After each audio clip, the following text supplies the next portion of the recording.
गरीब देवरानी वर्सेस अमीर जेठानी का खाना।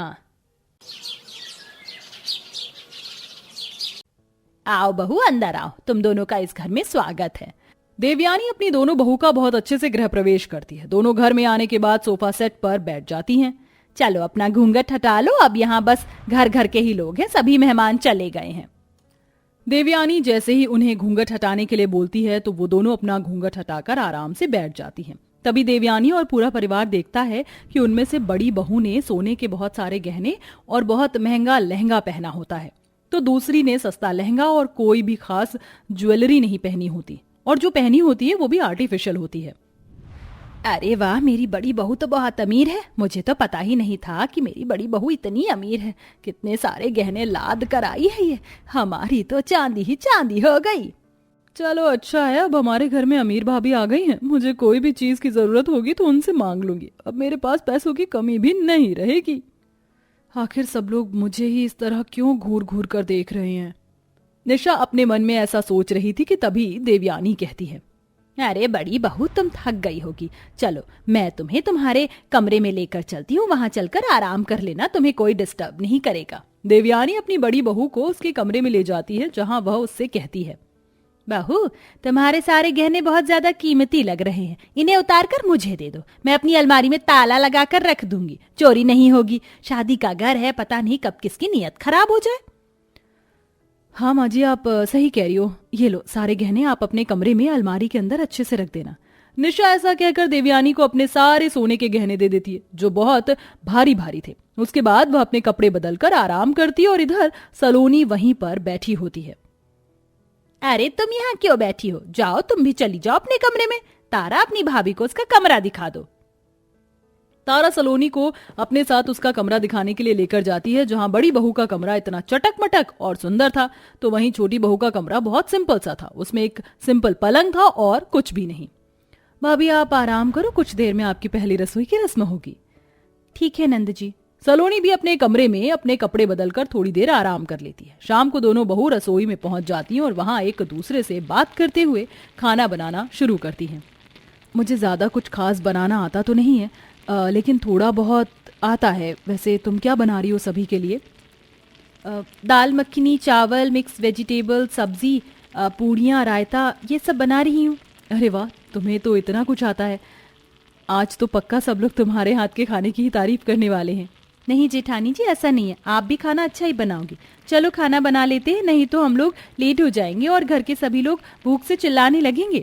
जहां सलोनी नर्म दिल की थी तो वहीं निशा भी खुश मिजाज दिल की थी। उसे अपनी अमीरी पर जरा भी घमंड नहीं था। मेरे कोफ्ते की सब्जी तो बन गई है, चलो अब खाना बाहर लगा देते हैं, सभी इंतजार कर रहे होंगे। ठीक है जेठानी जी।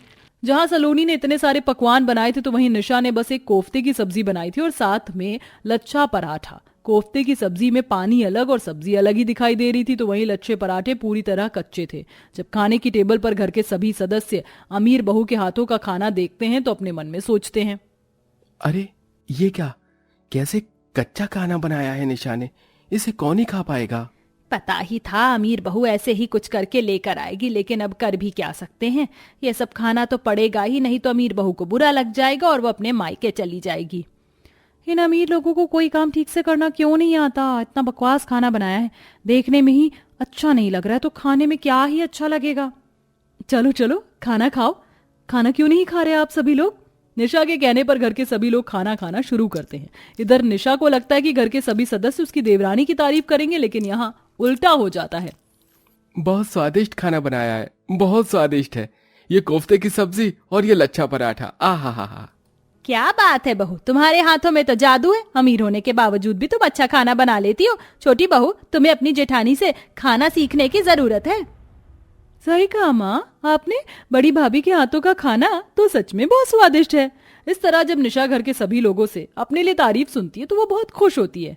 अरे मुझे तो बहुत डर लग रहा था कि तुम लोगों को मेरे हाथों का खाना पसंद नहीं आएगा, लेकिन तुम्हें तो मेरे हाथों का खाना बहुत पसंद आया। मैं तो बहुत खुश हूँ। निशा उस दिन बहुत खुश होती है, लेकिन इधर बेचारी सलोनी को बहुत बुरा लगता है। उसने इतनी मेहनत से खाना बनाया था, लेकिन किसी ने भी झूठे मुंह उसकी तारीफ भी नहीं की थी। उसका सारा का सारा खाना ऐसे ही बच जाता है। आज तो किसी ने मेरा खाना ही नहीं खाया। कोई बात नहीं, अगली बार मैं और कोशिश करूंगी कि अच्छे से खाना बनाऊं।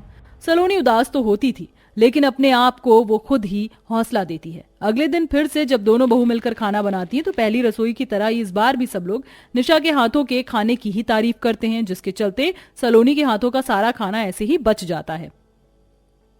मेरे हाथों का इतना सारा खाना बच गया, किसी ने खाना खाया ही नहीं, सबने जेठानी जी के हाथों का ही खाना खाया। इस खाने को मैं जानवरों में बांट दूंगी। सलोनी ऐसा सोचकर सारा का सारा खाना फ्रिज में रख देती है और अपने कमरे में चली जाती है। उसके जाने के बाद ही घर के सभी लोग अपने अपने कमरों से निकलते हैं और रसोई में पहुंच जाते हैं। अरे तुम सभी यहाँ पर? विशाल, तुमने भी खाना नहीं खाया क्या? क्या बताऊं, तुम सभी लोगों की वजह से मुझे वो बेस्वाद खाना खाना पड़ता है। निशा भाभी बिल्कुल भी खाना अच्छा नहीं बनाती। सही कहा तुमने, बहुत बुरा खाना बनाती है भाभी। भैया, सलोनी भाभी इतना अच्छा खाना बनाती है और हम लोग खा ही नहीं पाते। मुझे तो बहुत जोरों से भूख लगी है, चलो यहीं पर खाना खा लेते हैं ताकि उन दोनों को पता ना चले कि हमने अमीर बहू के हाथों का खाना बस टेम्परेरी खाया और गरीब बहू के खाने से अपना पेट भर रहे हैं, जबकि वो इतना स्वादिष्ट खाना बनाती है। इस तरह पूरा परिवार रसोई में आकर अपना पेट भर के खाना खाता है और कमरे में चला जाता है। शाम को जब सलोनी रसोई में आती तो उसे खाना दिखाई नहीं देता, सारा खाना गायब हो जाता है। मैंने कल रात भी इतना सारा खाना रखा था, आज दिन का खाना भी रखा था, लेकिन सारा खाना गायब कहाँ हुआ? किसी ने फेंक दिया क्या मेरे हाथों का खाना? क्या मैं इतना बुरा खाना बनाती हूँ? तभी निशा वहां पर आ जाती है। उसे भी ऐसा ही लगता है कि घर के लोगों ने उसके खाने की कदर नहीं की और उसका खाना फिकवा दिया। वह सलोनी से कहती है, कोई बात नहीं, बुरा मत मानो, कभी कभी ऐसा होता है। धीरे धीरे तुम अच्छा खाना बनाना सीख जाओगी और एक दिन सब लोग तुम्हारे हाथों का ही खाना खाएंगे। ये मैं तुमसे वादा कर रही हूँ। आज रात को मैं तुम्हें बताऊंगी कि मैं अपना खाना कैसे बनाती हूँ।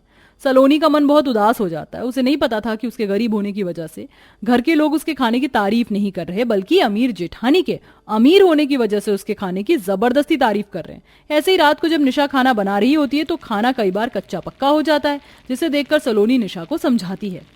जेठानी जी, आपका खाना तो जलने लगा है, ऐसा खाना घर वाले कैसे खा लेते हैं?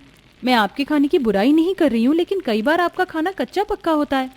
सलोनी की ये बात सुनकर निशा अपने हाथों का बना हुआ खाना खुद खाकर देखती है। जब वो खाना खाती है तो उसे सच में खाना बिल्कुल पसंद नहीं आता।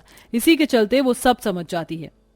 इसका मतलब घर के सभी लोग जानबूझकर मेरे खाने की तारीफ कर रहे थे, और शायद ही इसलिए क्योंकि मैं अमीर घर से आई हूँ। ये तारीफ मेरी नहीं बल्कि मेरी अमीरी की है। आज खाना तुम बनाना, मैं नहीं बनाऊंगी। निशा के कहने पर सलोनी सभी के लिए स्वादिष्ट खाना बनाकर टेबल पर लगा देती है। टेबल पर इतना स्वादिष्ट खाना और खुशबू सूंघकर सबको पता चल जाता है कि ये खाना सलोनी ने बनाया है। अभी आने वाला होगा बेस्वाद खाना, हमें वही खाना होगा। निशा आकर कहती है, खाओ खाओ, ये खाना मैंने ही बनाया है, स्वादिष्ट है ना? ये सुनते ही घर के सभी लोग खाने पर टूट पड़ते हैं और पेट भरकर खाना खाते हैं। सबके चेहरे पर एक अलग सी खुशी थी। तभी निशा कहती है, आपको मेरे हाथों का खाना तो अच्छा लगा ही होगा। दरअसल ये खाना मैंने नहीं बल्कि सलोनी ने बनाया है, और मैं ये भी जानती हूँ कि मेरे हाथों का खाना बिल्कुल भी अच्छा नहीं होता। फिर भी आप लोग जबरदस्ती खाते हो और भूखे पेट उठ जाते हो। साथ ही में मेरी झूठी तारीफ भी करते हो, जो कि मेरी नहीं बल्कि मेरी अमीरी की है। आप लोगों को शर्म आनी चाहिए।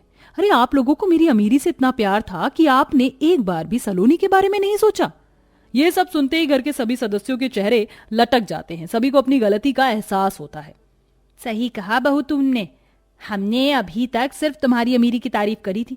सलोनी जबकि बहुत अच्छा खाना बनाती थी। तुम्हारी अमीरी के लालच में हमसे ये गलती हो गई, लेकिन आइंदा ऐसा नहीं होगा। सलोनी बहू, हम सभी को माफ कर दो। कोई बात नहीं माँ जी, मुझे इस बात की तसल्ली है कि आखिर में आप सभी मेरे हाथ के खाने से ही अपना पेट भरा करते थे। सलोनी सभी को माफ कर देती है और उस दिन के बाद से घर के अंदर से अमीरी गरीबी का फर्क हमेशा के लिए खत्म हो जाता है। इसी के चलते दोनों बहू खुशी खुशी रहने लगती हैं।